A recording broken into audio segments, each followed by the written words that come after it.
Before his 26th birthday from 1984 to 1985, Richard Ramirez killed 13 people from the ages of 9 to 79. And he also raped and beat 11 others. And there might be more that he wasn't convicted of, which eventually earned him 19 death penalties. So this is the story of Richard Ramirez, who's also known as the Night Stalker. Hey, how are you doing? How do you come in so bright after that type of an intro?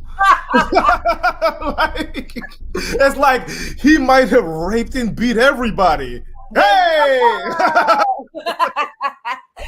Well, I'm always free on my shows, no matter what we're talking about.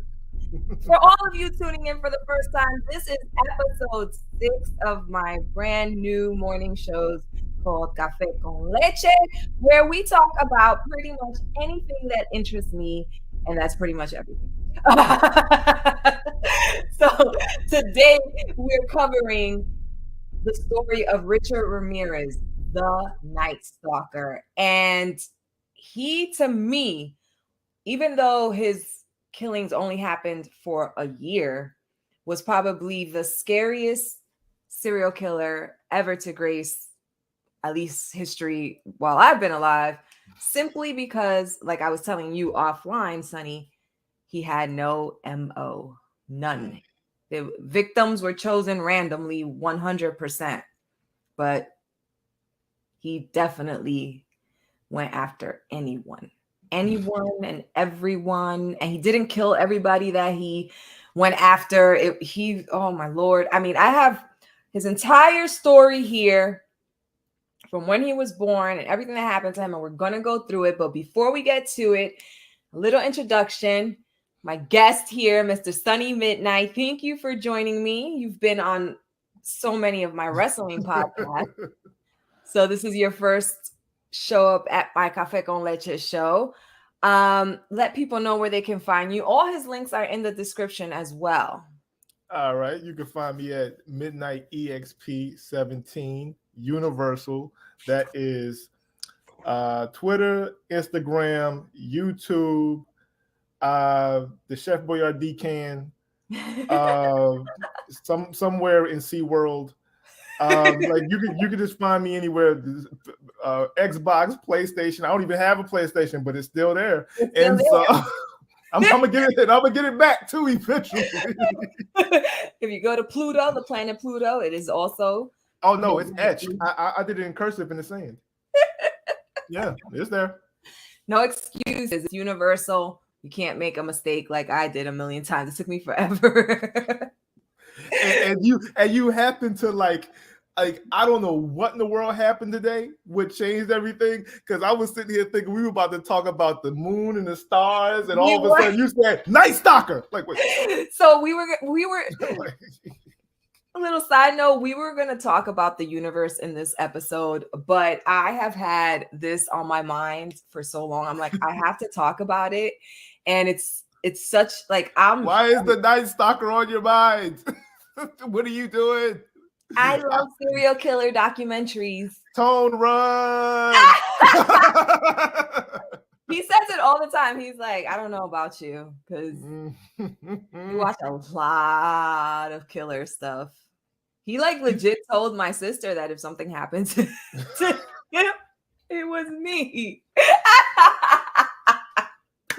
But anyway, we're here talking about this killer who terrorized California between the years of 1984 and 1985. This was Richard Ramirez, and he was born February 29th in 1960 in El Paso, Texas. He was the youngest of 5 siblings of Mexican immigrants. But he was exposed to violence early at the age of 12 by a cousin that he had of the name Miguel, who happened to be in the army. And he showed him pictures of women that he had tortured, raped, and killed while in the Vietnam War. So, and Ramirez supposedly was abused by his father growing up. So he was like beaten up. I don't know what other kind of abuse he might have faced, but he was the youngest of all of them. Supposedly all of his siblings have some kind of mental health issue because the mom used to work in a boot factory that had a lot of chemicals, and she would be inhaling all that shit while she was pregnant. Can you do me a favor? Yeah. Can you bring up his picture again? That child. He looks evil in it. No, that's Vertical Hey Arnold. He has a football shaped head. Oh my God. You look at a child picture and you're like, how did this happen? How did this happen? But it's his parents' fault. It's his parents. It's his upbringing, his cousin, who turned out to be his role model. This cousin that was raping and torturing and killing women in Vietnam. Also, this same cousin in front of him shot his wife and killed her, shot her in the face and killed her. He only did 4 years in jail and got out supposedly on insanity reasons. So this kid is being exposed to all this shit. So at the age of 12 or shortly around that time, he starts breaking into houses, stealing stuff. He drops out of high school and he leaves, his home. He moves to LA and he does a small little stint in jail for car theft. But his very first murder, or as far as records go, was June 28 in 1984, where he killed his first victim, who he raped and stabbed, Jenny Vincox or Vinco. And she was 79. 79 years old. This is an old lady. This is an old little lady. He broke into her house. So his MO was this is the only MO he had. He would check to see if doors were locked or windows were locked. So if they were unlocked, easy access. And at that time, there was this big, we live in a safe town. We don't have to lock our doors thing. And so he took advantage of that shit. And so do you think that he was just doing this? Click, click. Look what we doing today. I think so. I think he just would see a victim, decide that's the one, and hope and pray that their house had a way in. And if they did, he would get in. I think the media fucked up a lot because they were giving away like pointers. So he kept switching what he was doing. Well, I mean, but you also have to realize too, back in those days, they still learning, so like, just like, I'm sure the media is going, hey, this is what's going on. Watch out for it. He goes, okay, switch over here. But at the same time, they're thinking, yo, we need to warn the people that there's a crazy, can we come here? Yes, you can. There's a crazy motherfucker out here. So, I'm pretty sure, like, see, now in today's day, they're not going to give you any details because they don't want the criminal to know that they know what they know. Exactly. So they'll give you like the ground basis of, okay, like we had the DC sniper, right? Yes. So around here, every time we saw a white van, everybody was ducking their damn heads, right? Like, no, dead ass. Like, I remember there was a white van that was parked right next to the cafeteria. And somebody said, oh my God, and was looking, and everybody turned around, saw the white van, everybody got the fuck up and just ran out of the damn cafeteria. We was that terrified that we thought that Malvo came through. Like, you just gonna pop us. So, no, I mean, yeah, the media back then thought they were just warning, but they were giving out too much information. Secrets. See, what happened here where they dropped the ball with this particular guy was that they gave away the imprint of a specific sneaker that they kept finding this imprint in a lot of the crime scenes. And so he switched up his sneaks. Yeah, so that was not something that was supposed to be exposed. Like, those are one of the things you keep to yourself, because that's not going to help the victims. And there were a lot of victims who refused to lock their doors. And I'm like, are you crazy? However, in the areas where he was committing his crimes, gun sales went through the roof. I also read that at the age of 2 and 5, he had multiple head injuries. So a dresser fell on his head when he was 2 years old. And I ain't giving him that excuse. Hell no. No, look. I'm not giving him any excuses. I'm just pointing out what happened to him and what people are saying.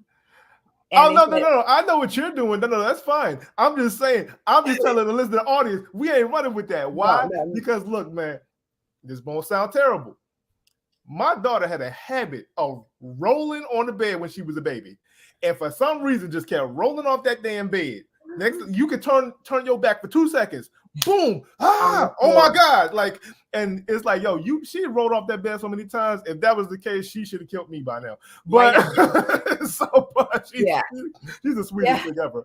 But I get what you're saying, and I mean, how many of us haven't had head injuries as children? I fell off the bunk bed when I was a child, busted the back of my head. My sister got hit in the face with a swing. You know what I'm saying? So they said he was knocked out by a swing at 5 years old. So he had multiple head injuries. He was abused by his father. Not to put my business out there, but it was daily beatings in my house from my father growing up. So, you know, and I'm not here shooting and stabbing people. But at the same time, you didn't also see your cousin shoot his wife in the face. So, you know, you got the head injuries, which, I mean, I don't think play a part. But I think that the abusive father, the neglectful mother, with the mother sniffing chemicals at her job. I mean, she had to work, but still. Yeah. But once again, the neglectful and probably brain damaged mother, the crazy cousin, and when you're raised in that type of environment with nobody to tell you that's wrong. Yeah, you're gonna go down that path, because it's no different than somebody being raised in a household with a father that's a pimp, or a mother that's a prostitute, or a mother and a father that's junkies, or you know, like when you have to raise yourself and the environment raises you. That's why parents are so important, because they're the ones that are supposed to give you that. They're supposed to be building up your confidence, building up your, you know, and molding your personality to be able to be strong and capable of continuing on, even if they're not present. Exactly. But those key years of 0 to 16, 17, like the parent has to be there. Like, I understand there are some parents out there, like it's a single parent household, you got to work 2 or 3 jobs, but understand something. If you are not there to raise your kids, the environment will raise your kid, and something is going to raise something else is going to raise them, and it's going to not be the one you want. No, and you know, and I get it. Unfortunately, you're immigrant parents. If it was the way it was in my household, you were pretty much a latchkey kid, and you pretty much did raise yourself. But that also goes from the parent, when they are there teaching you the right things and not letting you be influenced by things that are negative. Like, how did you leave him around the cousin? Did no one know that this cousin was doing all this stuff and was exposing? He was 12. Like, how did you not know? So you did not have enough time invested in your child. I mean, there's a number of factors with this particular case. And it seems like he didn't have any real discipline. He dropped out of school when he was at high school. If I try to drop out of school in high school, it was not happening. Okay. But you would have been beaten again. Yes. I would have. But he was also being abused. So I don't know what happened. I don't know if the combo of everything that happened to him turned him from this to that. Well, I think that the first picture, you see it in his eyes already. Yeah, he's already disconnected. because if you know, and yeah, I came from a household where I generally had to raise myself, and I was so isolated and alone a lot of times that I grew up just being. It's normal for me to be by myself, so I had to learn how to let people in. Yes. Like I would be the same person making up 1,000 excuses. Hey man, you should come out and do da. Oh, I'll think about it. No, I'm not. Didn't want to hang out. like, oh man, yo, we got this. Oh man, I got some things going on. I'm sitting up here watching a movie.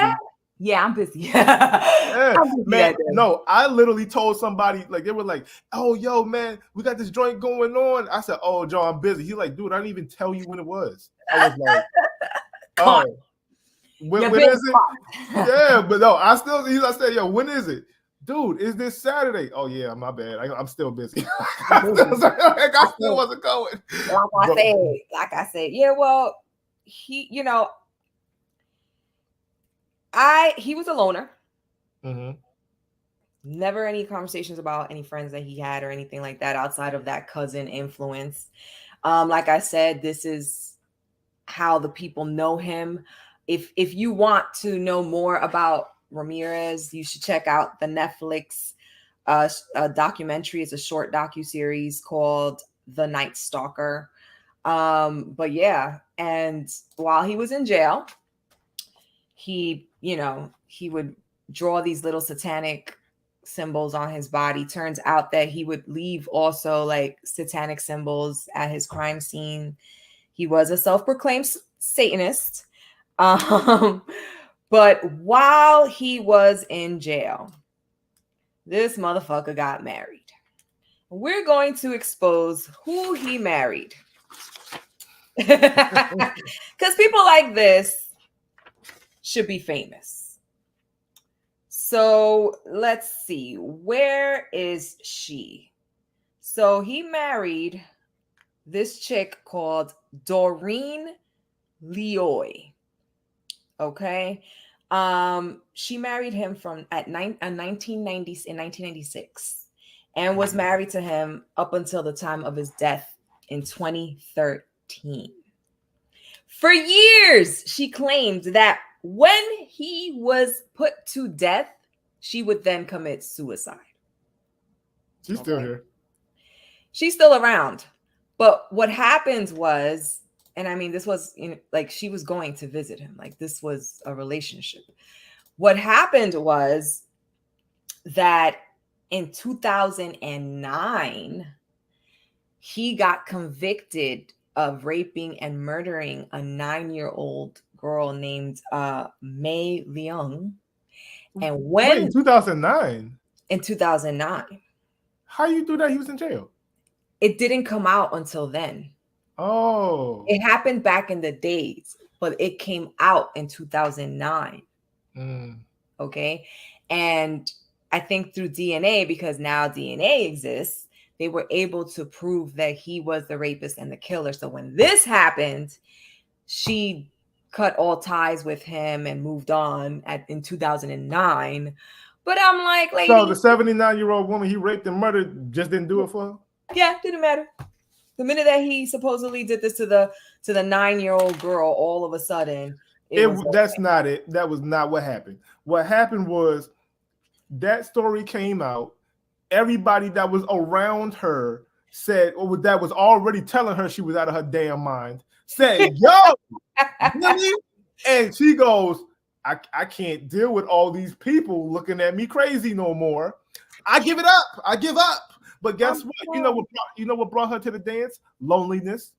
That whole face that I see right there is desperation. That's called desperation for the D.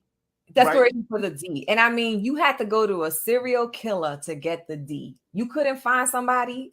No, obviously not. If she went into the deeps of hell. She's like, she went into the depths of hell for this dick. Yo, she went through Dante's Inferno for that motherfucker. Like, yo, who goes that far for the D? There are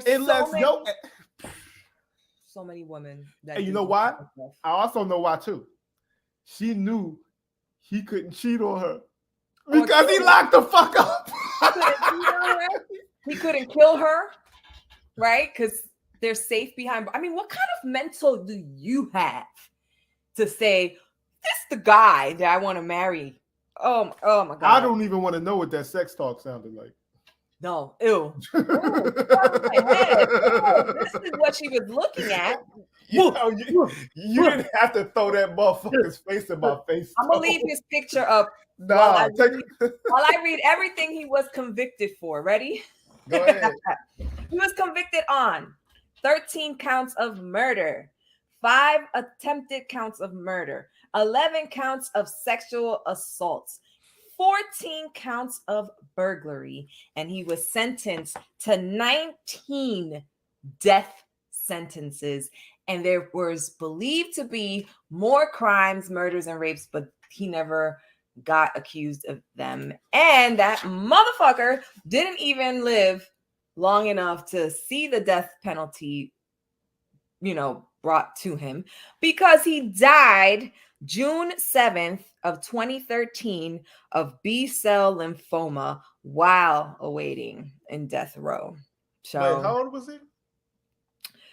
He was born in 1960, and he died in 2013. 50 something? Mm-hmm. Oh, my math is just ridiculous. Let me get this calculator out, unless you get it before. Wait, you said 1960 to 13? Yeah, 2000. Yeah, that's 53. 60. Yeah, 53. So I was right. So 53 years old when he died. He was only 26 when they caught him. No, when he committed his he was 27 when they caught him, because he committed his first murder supposedly in 1984, and between 1984, I think it was August of 1984, no, June of 1984 through April of 1985. So that's not even a full 12 months. Man, he had a short reign. But he did all of that. Yeah, man. Shoot, there's a lot of days. Like, shoot, that's 20 days to get 13 people. 13 counts of murder. That means he killed more than one person a month.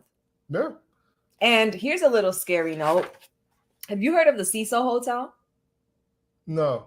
Okay. So the Cecil Hotel is this grimy, supposedly it's not grimy anymore, but it's supposed to be like this grimy ass hotel that is in LA, that's in the border of, oh my God, Skid Row.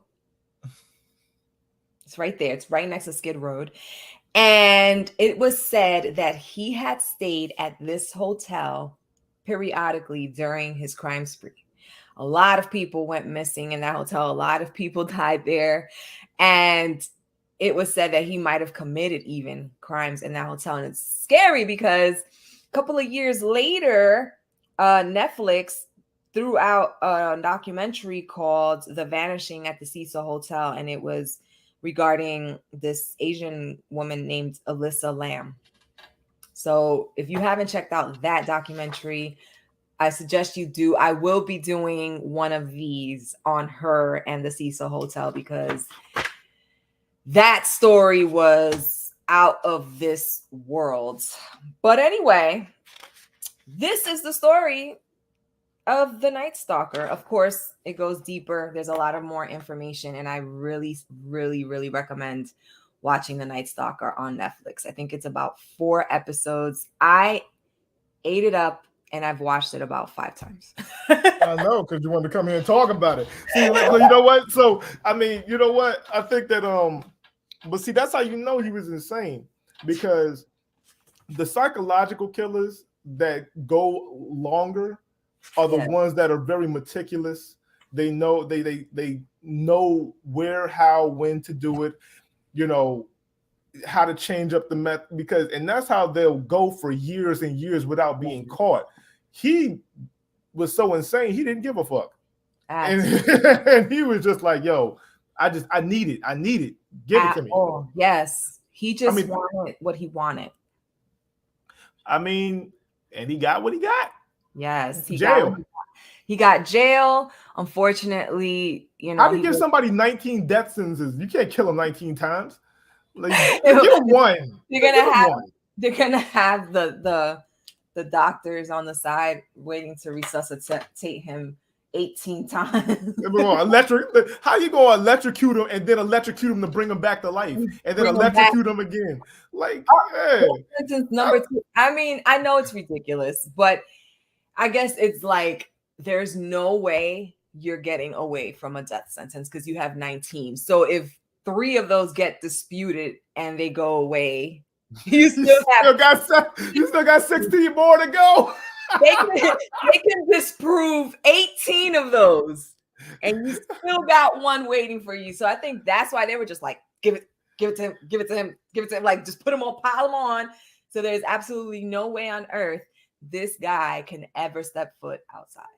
So they were like, take away 3. All right, we'll just take 3 electric bulbs out real quick. You still get 16. You're still down. Yeah. You're still gonna pay for your crimes. I'm sad that he died before he got to, get the lethal injection. Honestly, I doubt it. He probably wouldn't have got it until he was 70, and it would have been time for him to go anyway. Yeah. So only thing that the victims can hope is that, and it sounds cruel, but that he suffered with his cancer, because what he did to those victims, my goodness, from children to old people and everyone in between. You know what? There's something to be said about death row, because there's been people that have been living on that joint for 20 years, right? Now, don't get it wrong. I think that there should be a 10-year sit in death row before they give it to you, because that gives time. There are some people that have been sitting on death row that was innocent, and if they would have got hit and they found out later, man, if I was their family, yeah, I know. But I hope the family sued them for every damn thing they had. Of course, but they always do, but yeah, but bring them back. Yeah, 10 years. Look, after that, pull it. Even though I don't believe in death row, but I honestly believe that you can give people life in prison, because you can come back from that. As far as if somebody finds out 15, 20 years later that you're innocent, sucks that you lost 15, 20 years of your life, but you're still alive in order to come out. As opposed to, like you said, killing someone is such a definite thing. There is no coming back from that. And there's been so many innocent people that have been put to death. It's just, the system is faulty. And if the system is faulty, then you shouldn't have something that definite. And that's why I personally am not a fan of it. Even when they are 1000% guilty, simply because the law will then say, well, we can't just pick and choose who gets, you know what I mean? Like, it has to be available for all convicted people that qualify for it. Go ahead, sorry. No, I was gonna say, in my opinion, it should go away. Yeah, sorry. I didn't think you about to stop. Sorry, you know me. I'm gonna cut you off. Go ahead. I'm gonna cut you off. It's just right. And so it's just I don't know. It's just like, okay, if you know that they're so far gone and detached, and they've wiped out like 19, 20 people, he might have to go. Yeah. You know what I'm saying? Like, him or she might have to go. Like, at this point, they have no regard for life. Okay, ain't no point in them sitting in jail just taking up space. Like, for what? Like, at this point, put them out. Yeah. But if it's like one person and it was an accident or it was a heated exchange and they lost their mind for a second, rehabilitation is there. Now, now if somebody was just out in the streets just popping people and doing all this, you need to be. I feel like you forfeited your life. You forfeited. Forfeited, Sam. Yeah, you forfeited that, man. You reneged on books, man. You messing up. You woke up and said, "Why I want to live anymore?" Because he could have. Listen. Oh, you know what I didn't say? How he got caught.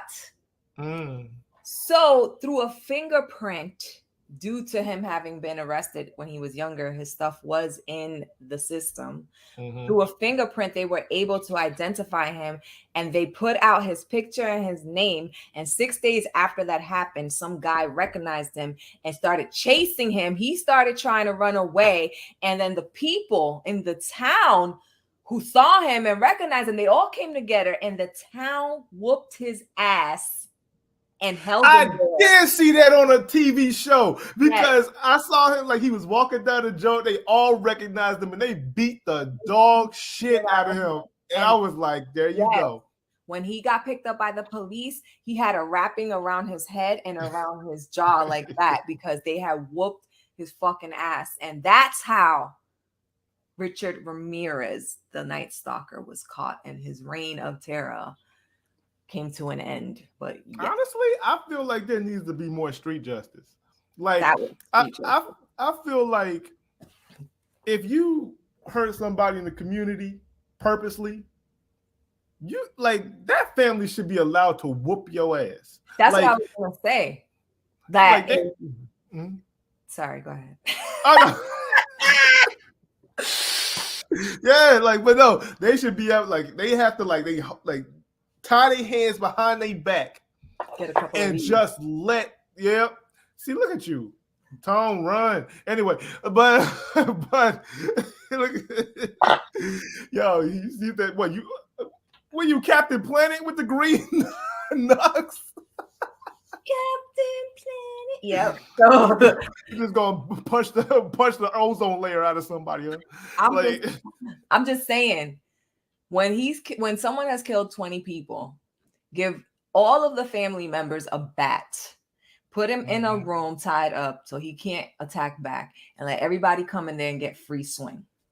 But you know what? Here's my thing: if he survives, jail for the rest of his life. If he dead, then he dead. Anyway, that's the show, people. That's the end of today's episode of Café con Leche. I hope you enjoyed our talk about this prolific serial killer known as the Night Stalker. Beat that bitch with a bat. Beat that bitch with a bat. Listen, we laugh and everything, but that guy was fucking creepy. And that town creepily whooped his ass. And good thing too. But anyhow, y'all, don't forget, subscribe, like, comment, follow my homie here, Sunny Midnight. All right, y'all. Have a good one. Enjoy the rest of your day.